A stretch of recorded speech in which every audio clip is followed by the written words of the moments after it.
Assalamualaikum warahmatullahi wabarakatuh.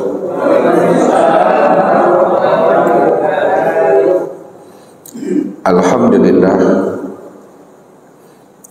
alhamdulillahilladzi nal qulubana binuri ma'rifati wal yakin wa adkhilna ma'al awliya'i wassalihin. Wassalatu wassalamu ala sayyidina Muhammadin nabiyyi sayyidil mursalin wa ala alihi wa sahbihi rasulillahi ajma'in. Wa qala Allah ta'ala bil Qur'anil Karim, a'udzu billahi minasyaitonir rajim, bismillahirrahmanirrahim. Wa'bud rabbaka hatta ya'tiyakal yakin. Faman kana yarju liqa'a rabbih falyamal amalan shalihan wa la yusyrik bi ibadati rabbih ahada. Shadaqallahul azim. Bapak Ibu, saudara-saudara jamaah Masjid Nurul Hidayah yang dirahmati Allah. Puncak dari semua ibadah dan ketaatan yang kita kerjakan adalah berliqah, bermusahadah dan bermuwajahah dengan Allah Subhanahu wa ta'ala. Ketika seorang hamba telah berliqah dan bermusahadah dan bermuwajahah dengan Allah, disitulah setiap ibadah dan ketaatan yang dia kerjakan itu ada rasa nikmat dalam melakukan suatu ubudiyah dan ketaatan kepada dirinya. Inilah yang Allah ingatkan kepada kita di dalam surah Al-Hijr ayat 99. Allah katakan, wa'bud rabbaka hatta ya'tiyakal yakin. Sembahlah Rabbmu itu yang bernama Allah hatta ya'tiyakal yakin, sehingga betul-betul terbit di dalam hatimu itu suatu keyakinan. Jikalau kita beribadah kepada Allah, mesti terbit suatu keyakinan di dalam hati. Lalu apa itu yang dikatakan yakin? Baginda Rasul Nabi Muhammad sallallahu alaihi wasallam menjelaskan, yang dikatakan yakin itu kata Rasul adalah al-imanu kullu. Yakin itu adalah iman yang sempurna. Jikalaulah yakin itu adalah iman yang sempurna dalam melakukan suatu ubudiyah dan ketaatan kepada Allah, lalu iman yang sempurna dan setiap ibadah yang kita lakukan kepada Allah itu yang bagaimana kata Rasul? Iman yang sempurna itu kata Rasul, Bapak Ibu, adalah al-iman an tu'minu bi ru'yatillah. Iman yang sempurna itu di mana kamu betul-betul mampu menyaksikan Allah yang maha nyata itu. Jikalaulah alam ini nyata, segala sesuatu ini juga nyata, maka Allah itu lebih nyata daripada alam dan dari segala sesuatu ini.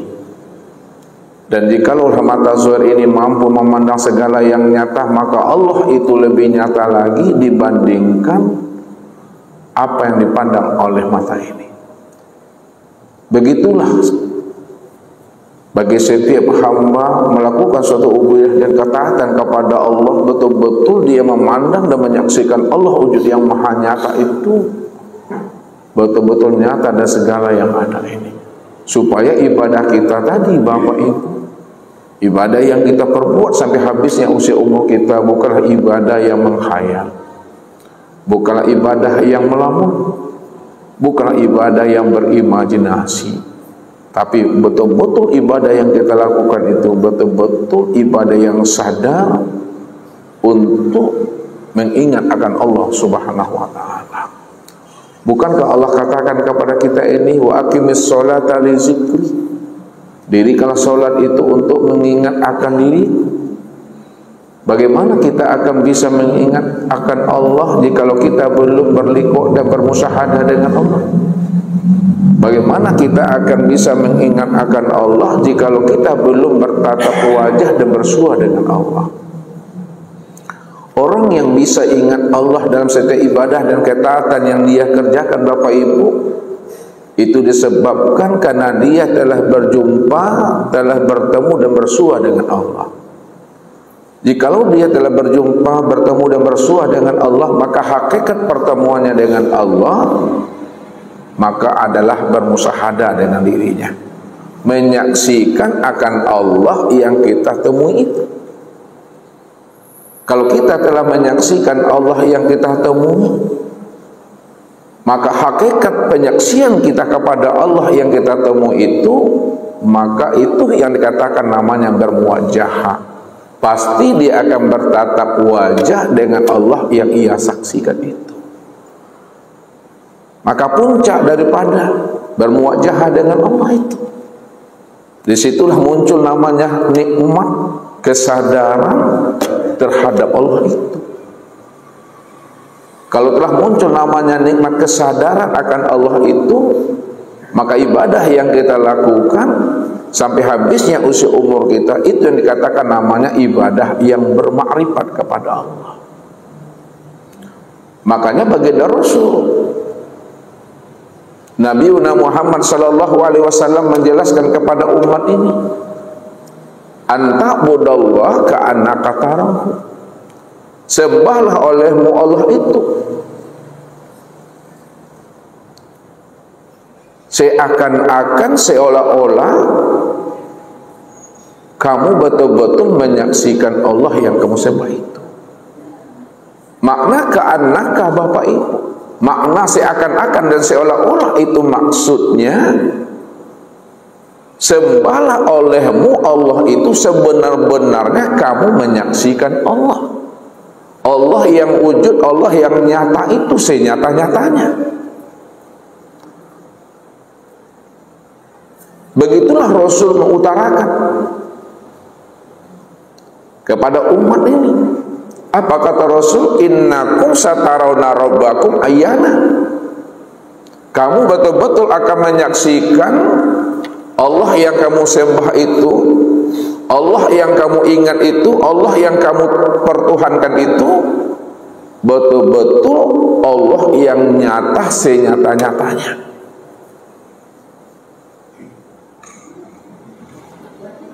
Kalaulah Allah yang kita tuhankan, Allah yang kita ingat itu adalah Allah yang wujud dan nyata senyata-nyatanya,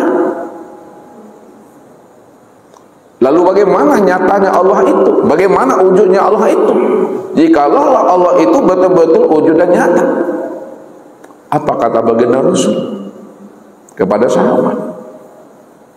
Mampukah kamu melihat bulan purnama tanpa ditutupi oleh awan? Mampu ya Rasul.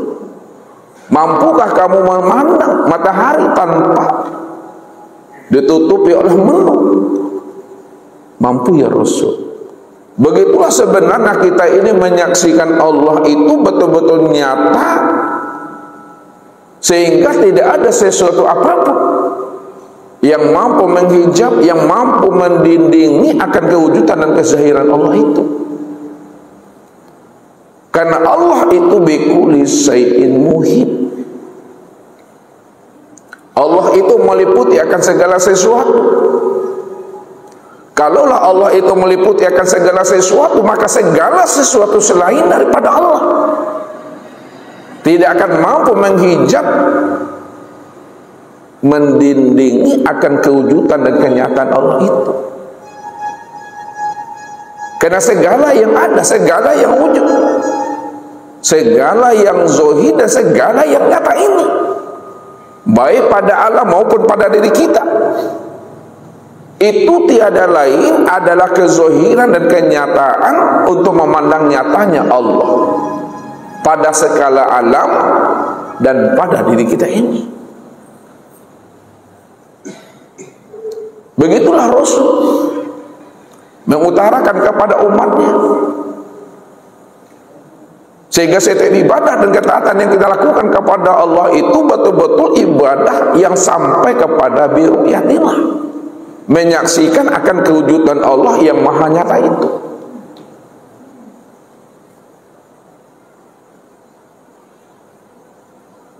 Maka jikalau kita tidak mampu memandang akan kewujudan kezahiran Allah yang maha nyata itu lebih nyata daripada alam dan lebih nyata daripada diri kita ini. Maka setidak-tidaknya kata Rasul, kita turun pada maqam muraqabah namanya Bapak Ibu. Fa in lam takun tarahu fa innahu yaraka. Jika kamu tidak mampu memandang dan menyaksikan Allah yang nyata dan maha wujud itu, kata Rasul, rasakan di dalam hatimu, hadirkan jiwamu, hadirkan perasaanmu bahwa Allah menyaksikan akan dirimu. Ini yang disebut namanya dengan muraqabah. Allazi yaraka hina taqumu wa taqallubaka fis sajidin.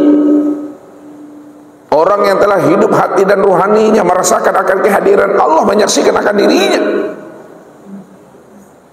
Disitulah dia telah hidup kesadaran dirinya kepada Allah, bahwa Allah itu senantiasa melihat, senantiasa menyaksikan, dan senantiasa mendengar apa yang kita perbuat, apa yang kita lakukan dalam hidup ini. Pada saat kita berdiri di waktu sholat, Allah memandang dan menyaksikan kita. Pada saat kita rukuk di waktu sholat, Allah juga melihat dan menyaksikan akan diri kita. Pada saat kita i'tidal, sujud dan duduk, Allah juga memandang dan menyaksikan akan diri kita ini. Apakah hati kita hadir kepada Allah, atau hati kita ini hadir kepada dunia, nafsu dan akal pikir kita? Disitulah Allah menjelaskan, wala ta'maluna min amalin illa kuna alaikum suhuda. Tidak ada sebesar zarah pun suatu ibadah, suatu ketaatan, suatu perbuatan yang kita lakukan dalam hidup ini,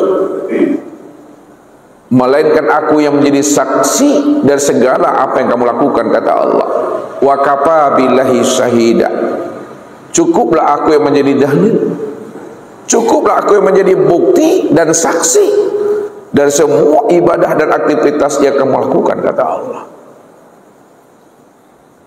Maka orang yang telah hidup hati dan jiwanya menyaksikan dan memandang akan kewujudan Allah yang nyata pada alam dan sempurna pada dirinya, maka ketika itulah dirinya betul-betul karam, dirinya betul-betul fana, dirinya betul-betul tenggelam di dalam wujud keesaan Allah Subhanahu wa ta'ala. Kalaulah diri kita ini telah fana, diri kita ini telah karam di dalam wujud keesaan diri Allah, maka tidak ada lagi sebesar zarah pun amal yang dia berbuat. Tidak ada lagi sebesar zarah pun amal yang dia lakukan yang tertilik pada dirinya, melainkan yang tertilik dan terpandang pada dirinya tiada lain adalah wujud nyatanya keesaan Allah yang bersifat qiyamu binafsi itu. Barulah kita bisa memahami dan menyadari bahwa diri kita di hadapan Allah diri yang la haula wala quwata illa billahil aliyil azim. Itulah diri yang telah hapus, itu yang diri yang telah fana. Makanya Allah katakan apa kepada diri kita ini? Innal abdi iza ahbabtuhu qataltuhu fa iza qataltuhu wa ana diyatahu. Sesungguhnya hambaku, kekasihku, kata Allah, iza ahbabtuhu, apabila aku telah mencintai akan dirinya, aku telah menjadikan dirinya sebagai hambaku, sebagai kekasihku, kata Allah, qataltuhu, maka aku bunuh akan keakuan wujud dirinya, aku matikan dirinya, kata Allah. Aku hapuskan dirinya, aku fanakan dirinya, aku karamkan dirinya di dalam wujud keesaan akan diriku, kata Allah.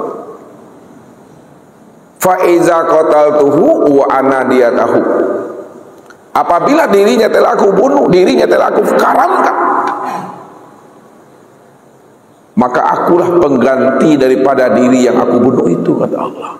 Aku pengganti daripada dirinya. Kalau Allah sebagai pengganti dari diri hambanya yang telah dia bunuh itu, maka disitulah kelihatan betul-betul nyata senyata-nyatanya Allah itu qiyamuhu binafsihi, Allah yang wujud dan nyata berdiri dengan sendirinya. Maka disitulah Allah mengatakan, wa ani'buduni hadza siratim mustaqim, akulah yang menyembah dan memuji akan diriku sendiri. Inilah jalan yang hak, inilah jalan yang lurus. Maka pantaslah Allah menjelaskan kepada nabinya, "Kif ya Muhammad, ana rabbaka usolli." Berhentilah engkau yang mengatakan engkau yang berdiri di waktu salat ya Muhammad. Berhentilah engkau yang mengatakan Muhammad, engkau yang rukuk di waktu salat, engkau yang i'tidal dan sujud dan duduk di waktu salat. Ana rabbaka usolli, akulah Rabbmu yang salat itu. Karena tidak ada diri kita, tidak ada namanya diri Muhammad, yang ada hanyalah diri Allah subhanahu wa ta'ala. Kalaulah yang ada itu hanya diri Allah subhanahu wa ta'ala, lalu siapa diri Muhammad, lalu siapa diri kita? Diri Muhammad dan diri kita ini, inilah wujud kezahiran dan kenyataan dirinya Allah yang maha nyata dan yang maha wujud itu, Bapak Ibu. Kenapa? Karena Allah itulah yang dikatakan diri yang awal. Kalau Allah itu adalah diri yang awal, itu maknanya tidak ada sesuatu selain daripada Allah. Kalau tidak ada sesuatu selain daripada Allah, maka Allah lah semata-mata yang wujud secara mutlak itu. Tidak ada wujud yang lain. Kalau kita memandang masih ada wujud yang lain selain daripada wujud Allah, maka rasakan di dalam hati kita, ikrok ke dalam diri kita, tanamkan ke dalam rohani kita, bahwa sesuatu selain daripada Allah, tanggapi itu sebagai wujud kenyataan dirinya Allah juga, karena dia cuma yang ada semata-mata. Maka kenalilah tajalli, kenali tahwilnya Allah itu dan segala bentuk dan rupa. Siapa yang telah mampu memandang tajalli akan tahwil Allah itu dan segala bentuk dan rupa, maka disitulah dia mampu memahami bahwa dirinya dengan Tuhan itu tidak ada namanya jarak dan batas. Kenapa dirinya dengan Tuhan itu tidak ada jarak dan batas? Karena hanya diri Allah yang berdiri dengan sendirinya. Allah itu tidak pernah terikat oleh ruang dan waktu. Begitulah kita memahami jauh yang tidak berantara, dekat yang tidak bersentuhan. Sehingga setiap ibadah dan ketaatan yang kita lakukan itu betul-betul ibadah yang sadar akan Allah, bahwa dialah yang sebenar-benarnya wujud dengan sendirinya. Maka malam ini Bapak Ibu yang dirahmati Allah, menunggu menjelang waktu Isya masuk, kita mencoba untuk membuka akan rahasia bagaimana cara Bapak Ibu itu menyaksikan akan kewujudan Allah yang betul-betul nyata dan segala yang ada, dan betul-betul nyata daripada diri kita ini. Syarat untuk menyaksikan Allah yang betul-betul nyata daripada segala yang ada dan nyata daripada diri kita ini, syaratnya adalah kita mesti mengalami proses mati. Jadi malam ini untuk berjumpa dan menyaksikan Allah itu, kita mesti mematikan diri. Mutu qabla antamutu, matikan dirimu sebelum dirimu itu mati. Apa maksudnya? Inilah yang kita terangkan Bapak Ibu. Mudah-mudahan waktu yang pendek ini, yang singkat menjelang Isya ini, Allah berikan kita anugerah kepahaman untuk bisa kita memahami dan menyaksikan Allah yang wujud dan yang nyata pada alam dan sempurna akan diri kita ini.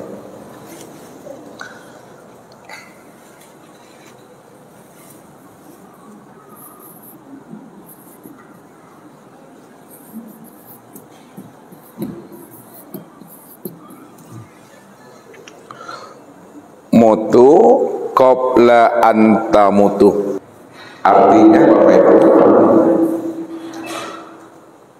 mutu qabla antamutu, matikanlah dirimu sebelum dirimu mati.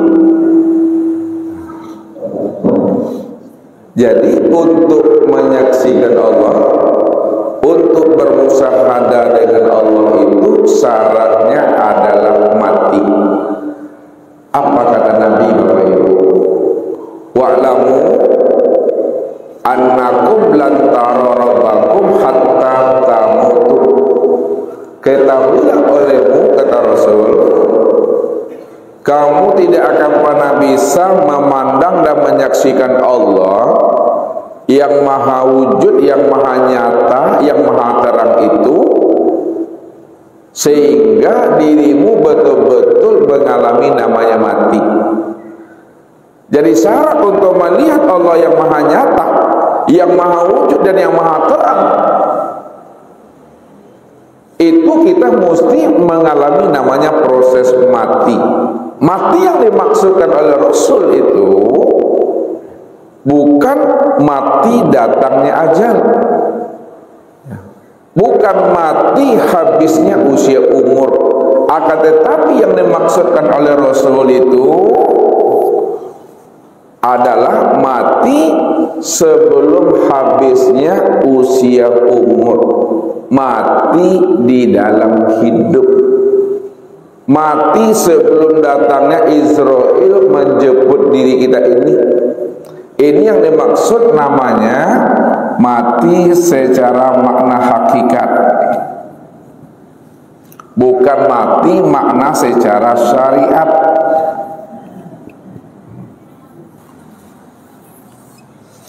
Apa bedanya Bapak Ibu mati secara syariat dan hakikat? Kalau mati secara syariat itu berpisahnya ruh ini melepaskan akan tubuhnya.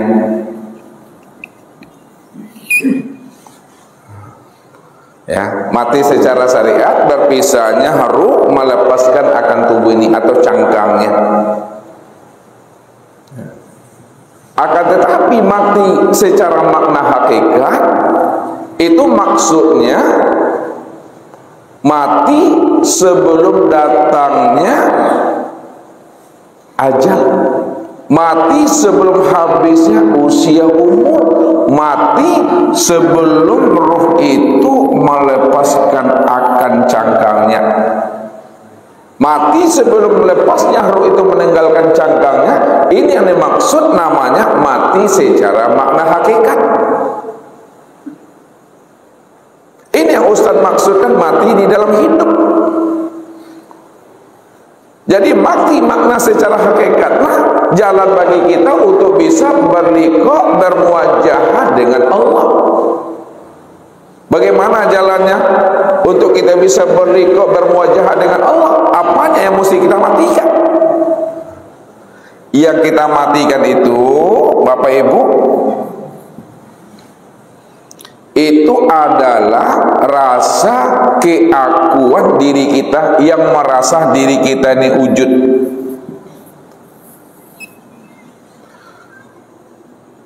Ya, matikan rasa keakuan diri kita ini yang merasa diri kita ini bersifat wujud.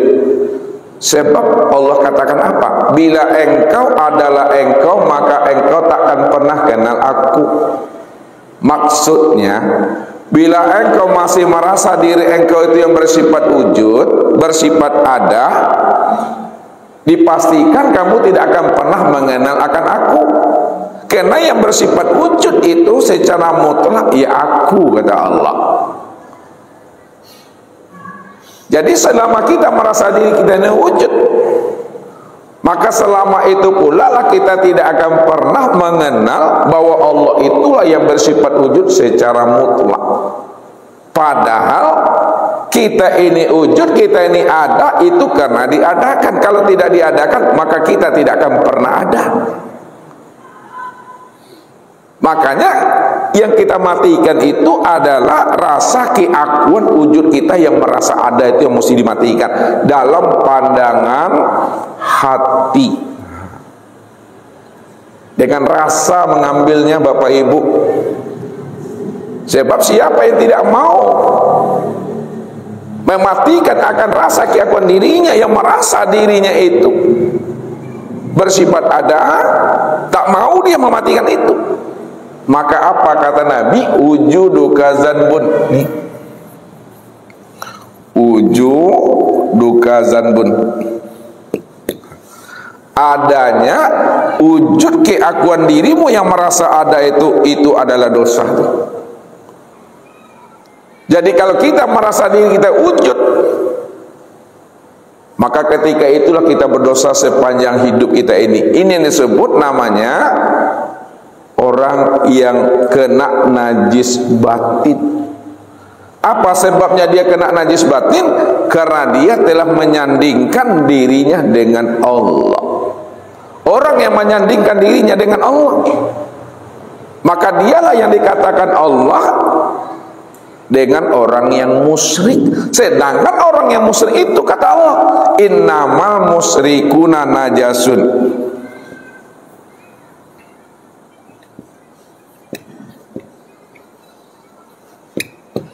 Sesungguhnya orang-orang yang menyandingkan Allah, orang-orang yang merasa dirinya ada, orang-orang yang merasa dirinya wujud, dia tidak mengesahkan zat Allah, tidak mengesahkan sifat Allah, tidak mengesahkan asma Allah, dan tidak pula mengesahkan afal Allah, maka dirinya itu adalah najis. Selama dia tidak mengesahkan Allah, maka selama itu pula lah dirinya najis, yang disebut namanya najis batin. Kalau najis zahir, Bapak Ibu, kena darah, kena nanah, kena muntah, kena kencing, bisa dicuci dengan air yang ada di rumah kita, yang ada di masjid, yang ada di pelanggar. Tapi kalaulah diri kita ini kena najis batin, karena kita tidak mengenal Allah, kita tidak mengesahkan Allah, maka dicuci pun diri kita ini, dibasuh pun diri kita ini dengan 7 samudra, 7 lautan, maka diri kita yang najis batin itu tidak akan pernah bisa bersih, Bapak Ibu. Ini bahayanya najis batin itu. Makanya mesti dibunuh akan keakuan diri kita yang merasa diri kita ini yang bersifat ada itu. Kalau bahasa awaknya, jangan maden-aden jo dengan diri itu. Le tau maden-aden? Hah? Aden enggak gara-gara aden kok ha? Tuh hijab yang paling tebal, hijab yang paling kokoh. Ketika manusia itu telah mengaku-aku, telah mengaden-aden dia, ketika itulah sebenarnya dirinya itu telah bergelimang di dalam dosa itu. Itulah diri yang najis itu. Jadi kalau Allah sudah mengatakan diri kita ini najis, karena tidak memandang akan keesaan dirinya, maka selama hayat di kandung badan ibadah yang kita lakukan, maka ibadah itu akan menjadi ibadah yang hampa, ibadah yang batal, ibadah yang sia-sia dan percuma, Bapak Ibu. Ini yang selalu dikatakan Allah, wa hum yahsabuna annahum yuhsinuna sun'a. Kamu mengira dan menyangka bahwa kamu telah melakukan amal yang terbaik, padahal kamu itu sudah tertipu dengan amal dan dirimu sendiri, namun kamu tidak menyadarinya. Aiku namanya orang yang tak hijau di nantarang namanya. Le tahu ibu tak kecoh di nantarang. Kalau tak kecoh di nanggalok biasa tu bu. Kenapa tak kecoh di nanggalok? Karena tak nampak galok. Tapi kalau tak kecoh di nantarang ala jale tarang, tak kecoh aja sakit pananya hati tu. Karam di tengah lautan biasanya tu pak. Tapi kalau karam di tepi lautan bedonya awak. Jadi bagaimana supaya kita tidak tertipu dengan amal dan diri kita? Maka betul-betul karamkan, fanakan, lenyapkan, hapuskan akan kewujudan diri kita yang merasa ada di hadapan Allah. Tuh. Hapuskan wujud niat. Ya, aku tuh Kamu menghilangkan aku itu enggak payah. Aku memandang, itu tuh. Aku mendengar, aku berkata, itu yang mesti dibunuh tuh. Itu yang pertama. Hilangkan, bunuh akan keakuan wujud diri kita yang merasa diri kita itu ada. Yang kedua, yang kita bunuh itu, bunuhlah rasa ya diri kita yang merasa diri kita ini yang bersifat sama.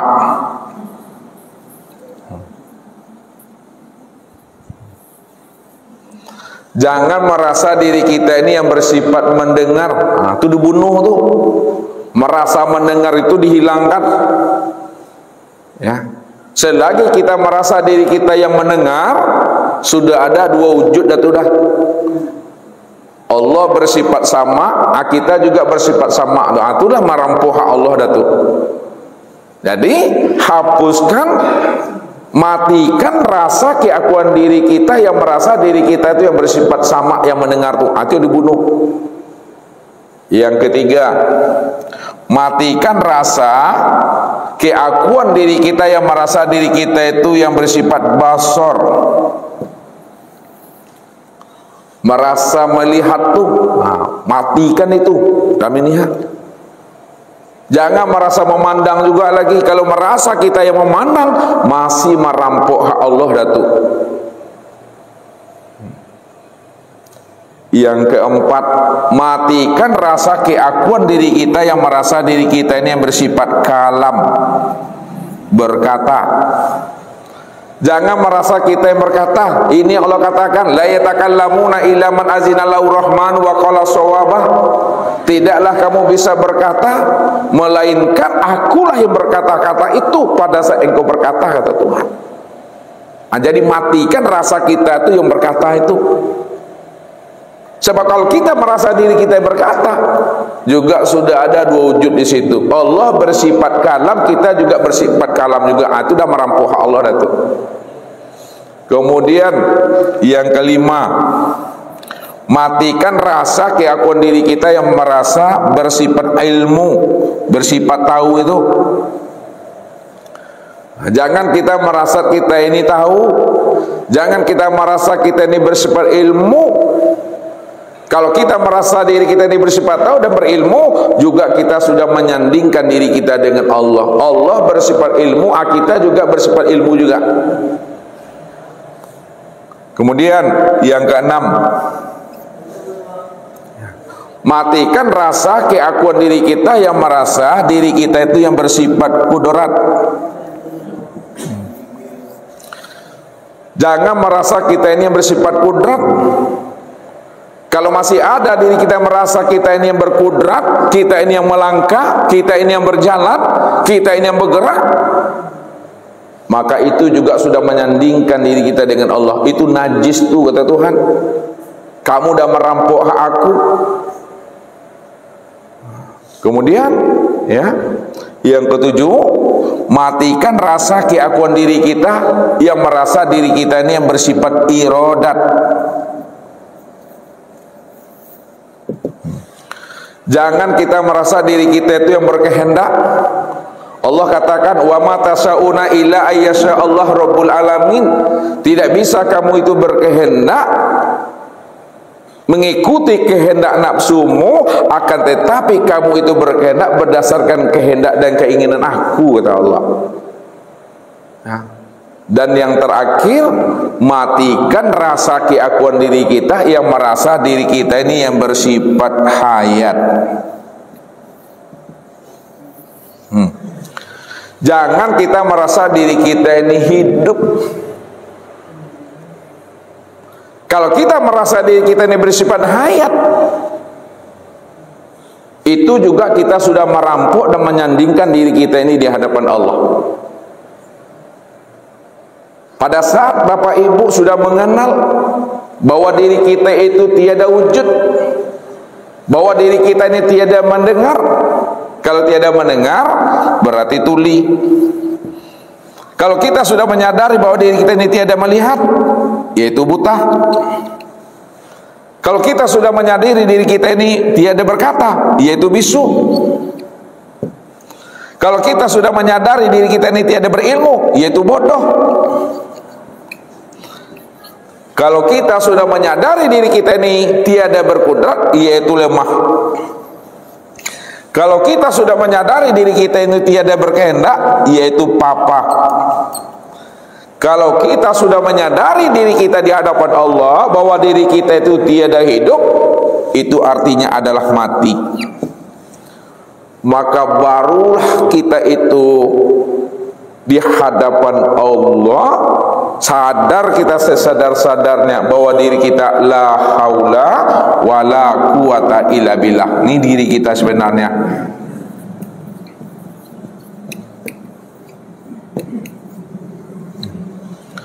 Tidak ada daya dan upayaku, tak ada daya kita ini yang merasa bersifat wujud, tak ada daya kita ini yang bersifat sama, basar, kalam, ilmu, koda, iroda dan hayat, melainkan semata-mata yang wujud itu adalah Allah. Dia. Kalaulah yang wujud itu sebenar-benarnya Allah, Bapak Ibu, maka yang mendengar itu siapa? Yang mendengar itu juga Dia. Kalau yang mendengar itu juga Dia, lalu yang melihat siapa? Yang melihat juga Dia, Allah. Kalau yang melihat juga Dia, yang berkata juga Dia, yang berilmu juga Dia, yang kudrat Dia, yang iradah Dia, dan yang hayat itu hanya Dia. Lalu mana diri Bapak Ibu di situ? Apakah ada diri Bapak Ibu di situ sebesar zarah? Diri kita sebesar zarah di hadapan Allah itu tidak pernah ada. Ini yang diri yang la haula wala quwata illa billah itu. Kalau sebesar zarah, diri kita tidak ada di hadapan Allah, karena diri kita itu adalah tiada. Nih. Diri kita itu adalah tuli buta. Diri kita itu adalah bisu, lemah, papa, dan diri kita itu mati. Lalu siapa diri Bapak Ibu ini? Kalau diri kita tidak ada, siapa diri kita ini? Kalaulah diri Bapak Ibu itu betul-betul tidak ada, maka diri Bapak Ibu inilah yang dikatakan namanya Ainullah.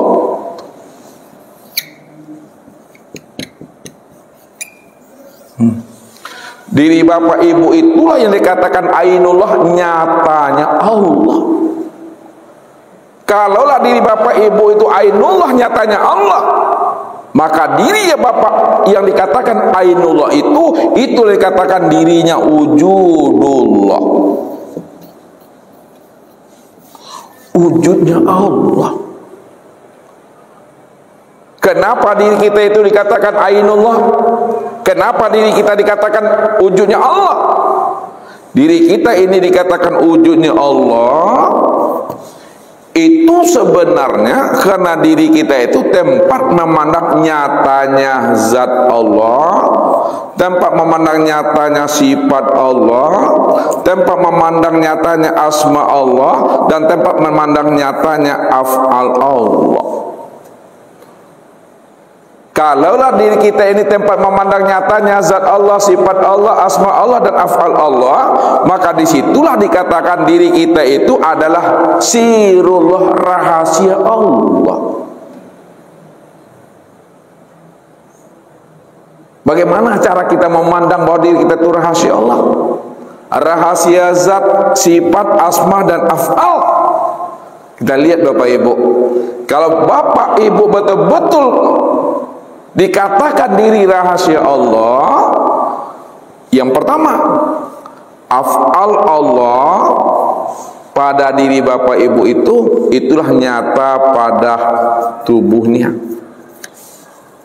Maka apa yang diperbuat oleh anggota tubuh, berdiri, ruku, i'tidal, sujud, dan duduk, memandang, mendengar, berkata, itu sebenarnya nyatanya fi'il Allah. Wallahu khalaqakum wa ma ta'malun. Aku yang menciptakan dirimu, yang menjadikan dirimu itu yang jadi dirimu, dan apa-apa yang kamu perbuat.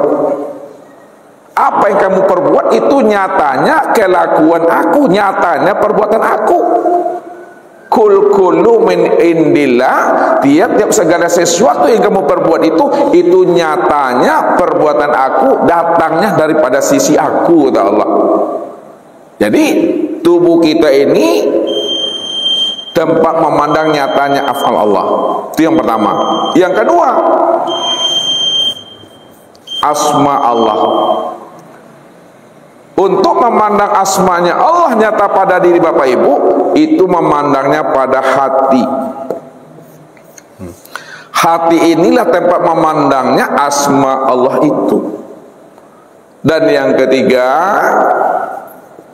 sifat Allah itu pada diri Bapak Ibu itu nyata pada ruh. Ruh inilah tempat memandang nyatanya sifat Allah. Sifat Allah yang mana tuh? Sifat Allah yang 7 tuh. Nih, sifat Allah yang 7. Nih. Sama, basar, kalam, ilmu, qudrat, iradat, dan hayat. Nih. Jadi sifat Allah itu betul-betul nyata pada diri kita. Itu yang disebut namanya ruh. Jadi ruh ini bisa hidup itu karena nyatanya sifat hayat Allah. Ruh itu bisa berkehendak karena nyatanya sifat iradat Allah. Ruh itu bisa berkuasa karena nyatanya sifat kudratnya Allah. Ruh itu mengetahui karena nyatanya sifat ilmu Allah. Ruh itu berkata karena nyatanya sifat kalam Allah. Ruh itu melihat karena nyatanya sifat basir Allah. Ruh itu mendengar karena nyatanya sifat sami'nya Allah itu. Sedangkan zat Allah pada diri Bapak Ibu itu disebut namanya dengan sir. Sir itu maksudnya rahasia Allah. Jadi diri Bapak Ibu itu dikatakan sirullah, rahasia Allah. Itulah yang Allah bukakan. Siapa diri kita ini yang sebenarnya? Diri kita yang sebenarnya kata Allah, al-insanu siri wa siri sifati wa sifati la ghairi. Insan itu, diri kita ini, itu adalah rahasiaku, rahasiaku itu sifatku, sifatku itu tiada lain adalah aku, kata Allah. Makanya orang yang telah mengenal akan dirinya, yang sadar dirinya bahwa dirinya tidak ada di hadapan Allah, yang ada itu hanya Allah, maka disitulah dikatakan bahwa dirinya itu ainullah, dirinya itu wujudullah, dirinya itu yang dikatakan sirullah. Nyatanya Allah, wujudnya Allah, dan rahasianya Allah. Maka ketika itulah Bapak Ibu telah memiliki kesadaran akan Allah. Kesadaran akan Allah itu bahwa dialah yang berdiri, dialah yang rukuk, dialah yang sujud, dialah yang duduk. Tidak ada siapa-siapa di situ. Tapi apakah diri Bapak Ibu Allah? Karena diri Bapak Ibu tak ada. Tak boleh kita mengatakan diri kita ini Allah. Karena diri kita itu la haula wala quwata illa billah. Kalau tak boleh kita mengatakan diri kita Allah, lalu apa yang mesti kita katakan? La sautun wala harfun. Tak ada kata, tak ada suara lagi. Jangan kita mengaku-ngaku diri kita ini Allah. Jangan kita mengaku-ngaku diri kita ini Tuhan. Diri kita tak pernah ada. Maka orang yang telah sampai kepada penyaksian dirinya kepada Allah, kalau dia telah betul-betul nyata menyaksikan Allah yang nyata itu, apa kata Nabi? Man arafallah kala lisanahu. Ini kuncinya Bapak Ibu. Man arafallah kala lisanahu. Siapa yang telah mengenal Allah, bahwa Allah itu yang bersifat wujud. Siapa yang telah mengenal Allah, bahwa Allah itu bersifat sama, mendengar. Siapa yang telah mengenal Allah, Allah itu bersifat basar. Siapa yang telah mengenal Allah, Allah yang bersifat kalam. Siapa yang telah mengenal Allah, Allah yang bersifat ilmu. Siapa yang telah mengenal Allah, Allah yang bersifat kudrat, iradah, dan hayat. Kalla lisanahu. Ketika itu keluh lidah Bapak Ibu. Keluh itu kata yang tiada terkatakan lagi Bapak Ibu. Hening dalam 1000 bahasa. Tidak ada yang bisa disabui Bapak Ibu. Tidak ada yang bisa dikatakan ya dok. Kenapa? Karena yang berkata dengan yang mendengar tiada lain adalah Dia. Itulah dikatakan la sholata illallah, la yazkurullah illallah, la na'budu illallah. Tidak ada yang sholat melainkan Dia, tidak ada yang mengingat melainkan Dia, tidak ada yang beribadah melainkan Dia, tidak ada yang wujud melainkan yang wujud itu Dia, tidak ada yang melihat dan mendengar melainkan yang melihat dan mendengar itu hanya Dia, tidak ada yang hidup melainkan yang hidup itu hanya Dia. Tidak ada di kita situ Bapak Ibu. Itulah yang dikatakan diri Bapak Ibu itu adalah diri yang telah mati di dalam wujud keesaan Allah.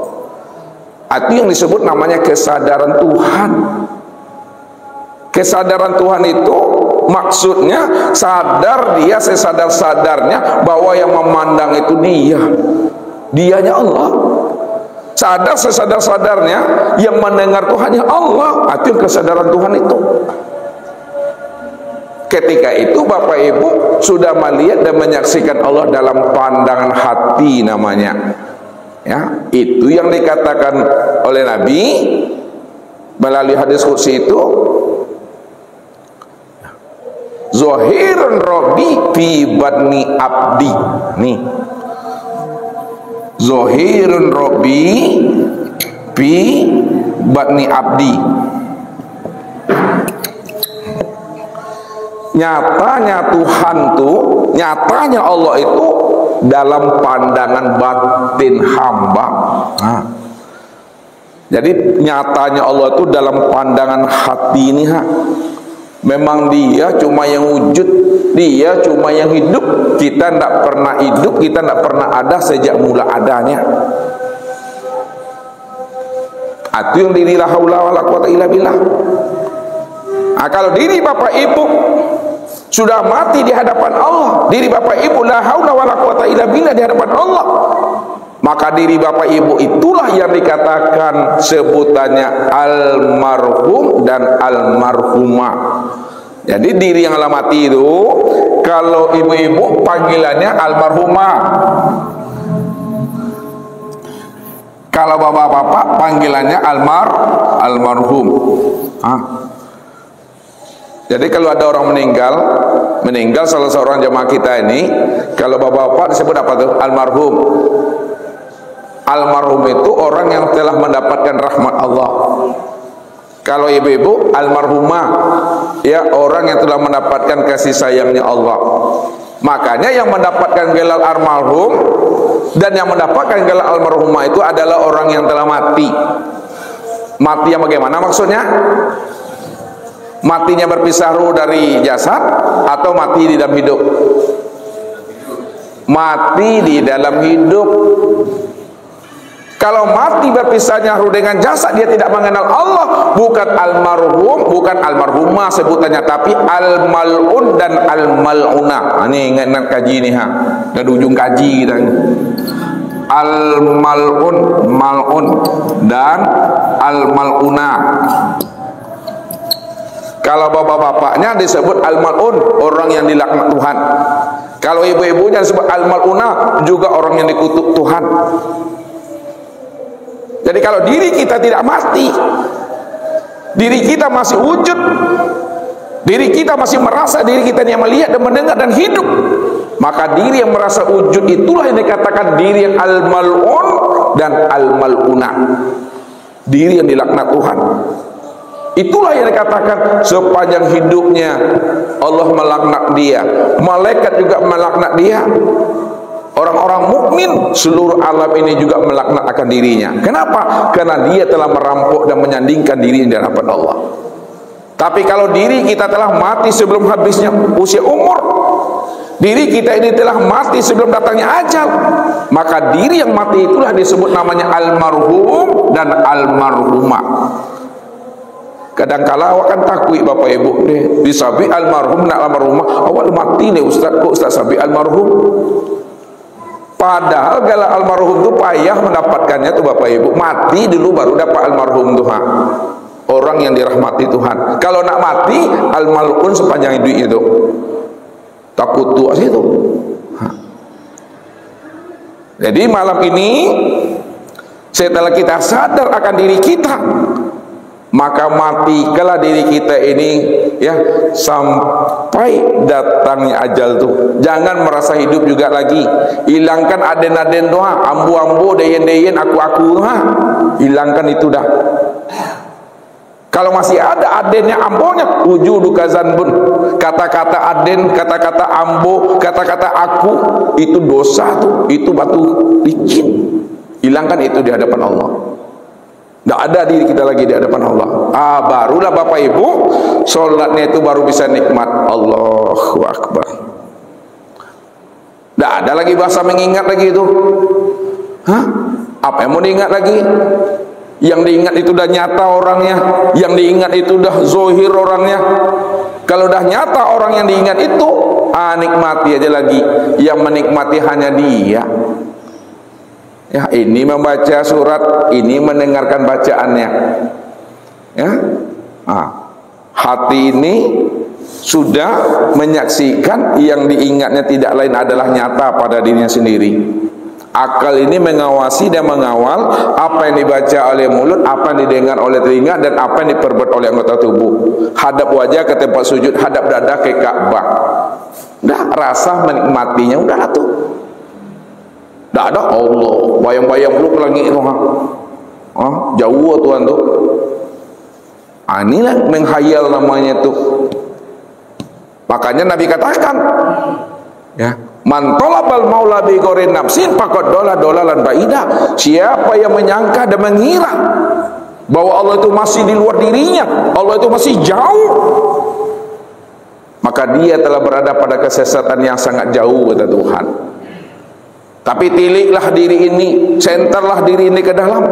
Siapa yang mau menilik dan menyentar dirinya ke dalam, insya Allah dia mampu menemui akan Allah yang dia ingat itu. Allah yang dia ingat, Allah yang dia sembah itu tidak lain adalah nyata pada dirinya. Diri inilah nyatanya Allah itu. Allah itulah kesempurnaan pada diri kita ini. Tidak ada diri siapa-siapa di situ. Itulah mati itu Bapak Ibu. Ya. Itu saja Bapak Ibu yang dimuliakan Allah. Billahi taufiq wal hidayah. Wassalamualaikum warahmatullahi wabarakatuh.